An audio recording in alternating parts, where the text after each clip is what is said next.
प्रशांत महासागर हमारे कल्पना से भी ज्यादा बड़ा है। दुनिया का सबसे बड़ा, सबसे गहरा और सबसे खतरनाक महासागर। ये इतना बड़ा है कि पूरी एशिया, उत्तरी अमेरिका, दक्षिणी अमेरिका, ऑस्ट्रेलिया को भी साथ जोड़ दे तब भी ये महासागर उनसे बड़ा है। इसका आकार 63 मिलियन वर्ग मील यानी धरती की सतह का 1/3 हिस्सा। इतना कि अगर आप कनाडा से सीधा जापान तक पैदल चलना चाहे तो नीचे कोई जमीन ही नहीं मिलेगी, सिर्फ पानी। ये सिर्फ बड़ा नहीं है, ये गहरा भी है। इतना गहरा कि अगर आप दुनिया की सबसे ऊंची बिल्डिंग बुर्ज खलीफा या सबसे ऊंची पर्वत चोटी एवरेस्ट पर्वत को भी उल्टा करके गिरा दें तो भी वो इसकी गहराई को नहीं छू पाएगा। इसकी सबसे गहरी जगह मारियाना ट्रेंच 36,000 फीट गहरी यानी लगभग 11 किलोमीटर है। ये पूरे महासागर में कुछ ही आइलैंड्स हैं और वो भी इतने छोटे कि मैप पर डॉट के साइज के दिखते हैं, और इनमें से ज्यादातर ऐसे हैं जहां इंसान का नाम और निशान नहीं है।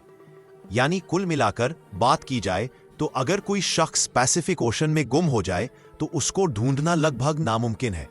लेकिन आज आप जो रियल कहानी जानेंगे वो इसी विशाल महासागर में गुम हो गया था, और ये ना चाहते हुए भी ऐसा वर्ल्ड रिकॉर्ड बना दिया जिसे कोई चाहते हुए भी तोड़ना पसंद नहीं करेगा। और ये शख्स का नाम है जोस सल्वादोर अल्वारेंगा, जो सिर्फ एक 7 फीट की छोटी सी बोट के साथ समुद्र में पूरे 413 दिन गुजारे। ये बात है 2012 की, मेक्सिको के एक छोटे से गांव कोस्टा अजुक की, जहां होसे सल्वादोर अल्वारेंगा रहता था, जो 36 साल का था और 15 साल से समुद्र में काम करने वाला एक अनुभवी मछुआरा था। 17 नवंबर 2012 जोसे अपने एक साथी जो 22 साल का था उसको लेकर समुद्र की ओर चल पड़ा। उसका प्लान था कि वो सिर्फ 30 घंटे समुद्र में बिताएंगे, मछली पकड़ेंगे और फिर लौट आएंगे। इसीलिए उनकी छोटी सी फाइबर ग्लास बोट पर ज्यादा सामान भी नहीं था। बोट में सिर्फ एक इंजन और एक रेफ्रिजरेटर था जिसमें वो मछलियां स्टोर कर सके। अपने साथ सिर्फ एक दिन का खाना और पानी लेकर जाने वाले जोसे को कहां पता था कि किस्मत को कुछ और ही मंजूर है। जब उनकी बोट मेक्सिको से 120 किलोमीटर दूर पहुंची, उन्होंने जाल बिछा दिया, पर उसी वक्त एक खतरनाक तूफान उनके सामने अव खड़ा हुआ। उन्होंने पहले कोशिश की कि जाल को उठा ले, पर वो हो न सका।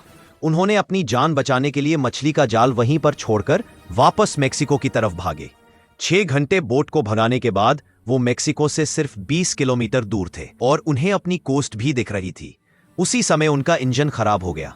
अब उनके पास बोट को किनारे तक ले जाने का और कोई औजार नहीं था, तो उन्होंने रेडियो से अपने बॉस को लोकेशन भेजी और उसके जवाब का इंतजार कर रहे थे।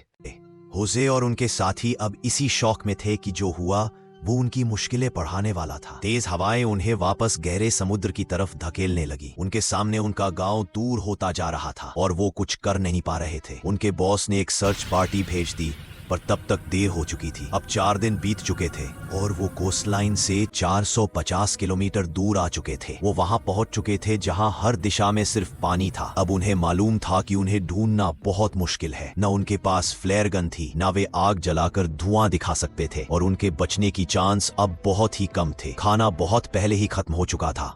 इसलिए पेट भरने के लिए उन्होंने अपने हाथों से उन परिंदों को पकड़ना शुरू कर दिया जो उनकी बोट पर आते थे। बोट के आसपास घूमने वाली मछलियों को पकड़कर कच्चा खाने लगे। पीने के लिए वो बारिश का पानी तैरते हुए प्लास्टिक की बोतलों में इकट्ठा करते और पीते। लेकिन जब लंबे समय तक बारिश नहीं होती तो वो मछलियों और परिंदों के खून को बोतलों में भरकर पीने लगे। महीने गुजरते गए और ये जो मानसिक यातना थी उसकी कल्पना करना भी मुश्किल है। और इसी टॉर्चर को बर्दाश्त से हार मानकर होसे के साथी कोर्दोबा ने अपनी जान देने का फैसला कर लिया और उसने सुसाइड कर दिया। अब होसे पूरी तरह अकेला हो गया था। अगर आप गूगल मैप देखें तो जिस जगह अब होसे था वो सबसे खामोश और वीरान माना जाता है। यहाँ कार्गो शिप भी बहुत कम जाते हैं। कोस्ट छोड़कर अब 6 महीने से भी ज्यादा हो चुके थे। वो पूरी तरह टूट चुका था। इसी दौरान उसे समुद्र में कुछ दूरी पर एक कार्गो शिप गुजरती दिखाई दी। 120 दिनों में पहली बार उसने कोई जहाज देखा था। वो चिल्लाया, इशारे किए, हर कोशिश करता रहा, लेकिन बदकिस्मती से उस जहाज के लोगों ने इस छोटी सी बोट को नहीं देखा। धीरे धीरे वो जहाज दूर होता गया और उसकी सारी उम्मीदों पर पानी फिर गया। आप सोचकर देखिए देखिए कि आपको इतने दिनों के मौत के संघर्ष के बाद एक जीने की आस मिले और वो भी आपसे दूर हो जाए तो कैसा लगेगा। फिर महीनों गुजारते गया और संघर्ष चलता रहा। 12 महीने बाद वो 900 किलोमीटर सफर कर चुका था। उसके पास धूप और बारिश से बचने के लिए बस एक अंडरवियर को छोड़कर कुछ नहीं था। आखिरकार 30 जनवरी 2014 को पूरे 14 महीने बाद जोसे को आसपास नारियल तैरते नजर आए। वो समझ गया कि पास में जमीन है। उसे परिंदे भी बड़ी मात्रा में दिखने लगे। फिर उसे दूर से जमीन दिखाई दी। वो खुश हो गया पर डर गया कि कहीं ये आइलैंड वो मिस न कर दे। उसी वजह से वो पानी में कूद गया और जमीन की तरफ तैरने लगा।